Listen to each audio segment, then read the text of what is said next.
تک ہماری ماؤں کی گودیں کب تک یہ خالی ہو جائیں گی؟ اس طرح کی یہ جو جنگی جنون ہے دونوں طرف سے. اب تو یہ بھی ہو گیا کہ دونوں طرفوں نے کہا، ہماری طرف سے یہ کہا جا رہا ہے کہ ہم نے وہاں ملیٹنٹس کے کیمپ اڑا دینے تھے اور وہ ہم نے اڑا دیے. ان کا پرپس سرو ہو گیا. جو بہت ہی وہ کہتے ہیں میجرڈ ہم نے ایک اسٹرائک کی. تو اسی طرح سے پاکستان کا کلیم ہے کہ ہم نے جی 5 جیٹ اڑا دیے، ہم نے جی بریگیڈ ہیڈ کوارٹر ادھر پنچ کا تباہ کر دیا، ہم نے چوکیاں تباہ کری، یعنی کہ دونوں نے حساب برابر کر دیا. تو پھر ہمارے بچوں کو کیوں مارا جا رہا ہے؟ ہمارے لوگوں کو کیوں اس طرح سے ان کا خون کیوں بہایا جا رہا ہے؟ تو میری گزارش ہے، آئی اپیل، میں وہاں کی لیڈرشپ کو بھی اپیل کرنا چاہتی ہوں. یہاں پرائم منسٹر مودی جی آپ نے خود کہا تھا کہ آج کل کے اب جو وقت ہے، جو ایرا آف وار ختم ہو چکا ہے. جب آپ نے یوکرین کے مسئلے میں بات کی، آپ نے کہا era of war is over. اب ڈائیلاگ جو پولیٹیکل انٹرونشن کی ضرورت ہے. اب مسئلے مسائل کو پولیٹیکلی ریزالو کرنے کی بات ہے. اگر دونوں پرائم منسٹر ہیں، ایک وہاں ہے ایک یہاں ہے، اگر فون اٹھا کے ایک دوسرے سے بات کر لیں اس وقت کی بہت ہو گیا. آپ نے جو کرنا تھا آپ نے کر لیا، ہم نے جو کرنا تھا ہم نے کر لیا، مگر بیچ میں جموں کشمیر کے معصوم لوگ مارے جا رہے ہیں. اس لیے اس کو رکنا چاہیے. میری جو میڈیا ہے، دونوں طرف کے میڈیا سے وار پروپیگنڈا کی بھی ایک حد ہوتی ہے. ان حدوں کو کچھ تو سچ بولیے. چاہے یہاں کا میڈیا ہو چاہے وہاں کا میڈیا ہو، انہوں نے جھوٹ کی تمام حدیں پار کر دی ہیں. یہ کہتے ہیں کہ کل کسی میڈیا ہاؤس نے چلایا جی کراچی کو بھی ختم کر دیا، لاہور کو بھی ختم کر دیا، پھر وہاں کے میڈیا والوں نے کہا ہم نے فلانی یہ کر دیا.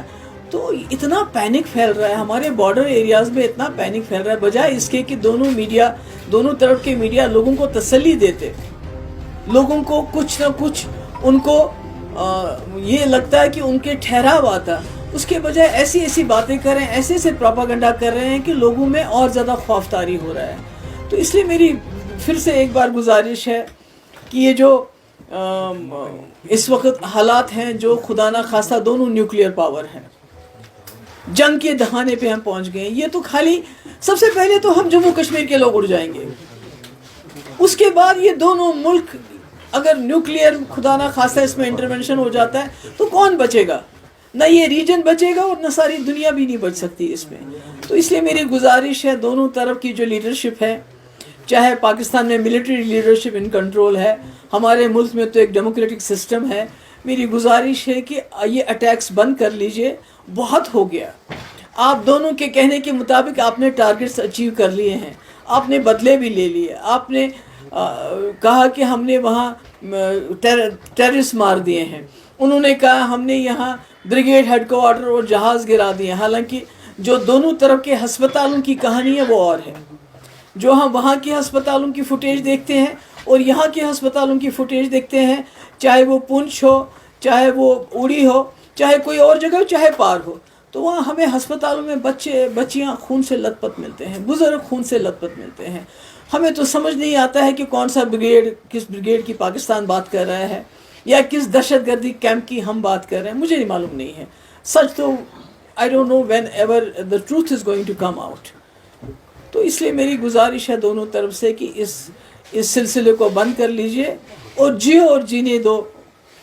وہاں بھی آپ بھی جی لیجئے آرام سے، ہمیں بھی جینے دے دیجئے. اور خاص کر جموں کشمیر کے لوگوں پہ جو قہر نازل ہوا ہے پچھلے کچھ دن، وہ تو پہلگام سے ہی شروع ہو گیا، کیونکہ یہاں کے لوگوں کے دل دہل گئے. وہ جو واقعہ ہوا، سب کچھ ہم جو کر سکتے تھے ہم نے کیا، مگر اس کے بعد یہ جو اٹیکس کا سلسلہ شروع ہو گیا، یہ ٹھیک نہیں ہے، یہ انسانیت کے خلاف ہے. میں اپیل کرتی ہوں اور مجھے امید ہے کہ دونوں ملک کے جو لیڈرشپ ہے وہ ہم جموں کشمیر کے لوگوں کی آواز کو سنے گی. بہت خون بہا، اب یہاں بس ہونی چاہیے. آپ سب کا بہت بہت شکریہ.